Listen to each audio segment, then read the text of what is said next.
দেশের বর্তমান সময়ের মডেল ও অভিনেত্রী আসনা হাবিব ভাবনা অভিনয়ের পাশাপাশি লেখালেখি, ছবি আঁকা ও নাচসহ বহু গুণে গুণান্বিত তিনি। তবে জুলাই আগস্টের ছাত্র জনতার আন্দোলনে দুমুখো আচরণের কারণে সমালোচিত হয়েছেন এই অভিনেত্রী। এরপর থেকেই অনেকটা আড়ালে চলে যান ভাবনা। বর্তমানে আড়াল ভেঙে ফের সরব হচ্ছেন কাজে। বিভিন্ন অনুষ্ঠানে অংশ নেওয়ার পাশাপাশি ফেসবুকেও লিখে যাচ্ছেন নানা কথা, প্রকাশ করছেন নিজের আঁকা নানা ছবি ও কাজের তথ্য। তারই ধারাবাহিকতায় শুক্রবার 15ই নভেম্বর একটি অনুষ্ঠানে অংশ নেন ভাবনা। এ সময় অতিথিদের সামনে তুলে ধরেন নতুন প্রেমের কথা। জানান, ছবি আঁকতে গিয়ে এবার সবুজ রঙের প্রেমে পড়েছেন তিনি। ভাবনা বলেন, ইদানিং সবুজ রঙের প্রেমে পড়েছি, তাই গাছপালা, প্রাকৃতিক ছবি আঁকছি, তবে ব্যক্তিপ্রেমে পড়তে চাই না। ভাবনা জানান, 2025 সালের বইমেলায় প্রকাশ হবে তার নতুন একটি বই, নাম আমার কোনো বন্ধু ছিল না। তবে এটি কবিতা, গল্প না উপন্যাস, সে বিষয়ে বিস্তারিত জানাননি এই অভিনেত্রী। এদিকে ভাবনা সবশেষ যুক্ত হয়েছেন আলতাবানু জ্যোৎস্না দেখেনি নামের সিনেমায়। হিমু আকরামের পরিচালনায় এতে জুলেখা চরিত্রে দেখা যাবে এই অভিনেত্রীকে। সিনেমাতে আরও থাকছেন কলকাতার অভিনেত্রী স্বস্তিকা মুখার্জি ও ঢাকার অভিনেতা শরীফুল রাজ।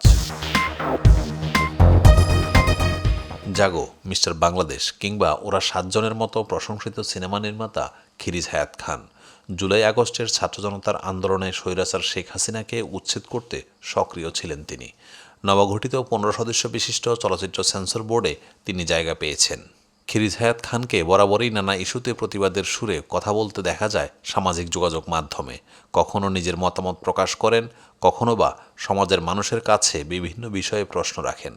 সরকার পতনের পরেও নানা ইস্যু নিয়ে প্রায় সময় সামাজিক যোগাযোগ মাধ্যমে কথা বলছেন তিনি। নানা দায়িত্ব পালনের পাশাপাশি এবার ফের নতুন সিনেমার কাজে হাত দিলেন এই নির্মাতা, যার চিত্রনাট্য লিখছেন খিরিজ হায়াত নিজেই। শনিবার 16ই নভেম্বর নিজের ফেসবুকে দেওয়া এক স্ট্যাটাসে তিনি লেখেন, সত্য ঘটনা থেকে ইন্সপায়ার্ড হয়ে চিত্রনাট্য লেখা অনেক কষ্টকর একটা কাজ। সেই ঘটনা যদি কারো মর্মান্তিক মৃত্যু নিয়ে হয়, তখন কষ্টের মাত্রাটা আরও বেশি বেড়ে যায়। জানি না কতটুকু জাস্টিস করতে পারবো, কিন্তু যাকে নিয়ে লিখছি তার মৃত্যুটা আমাকে লিখতে গিয়েও কাঁদাচ্ছে। নতুন কাজের বিষয়ে জানতে চাইলে খিজির হায়াত গণমাধ্যমকে বলেন, আসলে কাজটি একদম প্রাথমিক পর্যায়ে আছে, এখনও চিত্রনাট্য লেখার কাজ শেষ হয়নি, তাই আমি বিষয়টি বিস্তারিত বলতে চাচ্ছি না।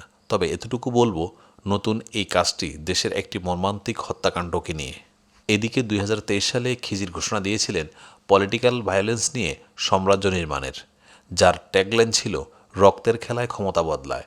নির্মাতা গত বছরের শেষ দিকে 31শে ডিসেম্বর ছবিটির একটি রক্তাক্ত পোস্টার প্রকাশ করে বলেছিলেন, 2024 সাল হবে সহিংস, কারণ রাজনীতি নতুনভাবে সংজ্ঞায়িত হবে।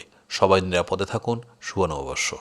সাম্রাজ্যের বিষয়ে জানতে চাইলে জাগখ্যাত এই নির্মাতা বলেন, আসলে এখন সাম্রাজ্য নিয়ে কম ভাবছি। নতুন চিত্রনাট্যটি যদি ঠিকঠাক করে দাঁড় করাতে পারি, তাহলে সাম্রাজ্যের আগেই নতুন সিনেমার কাজ করব।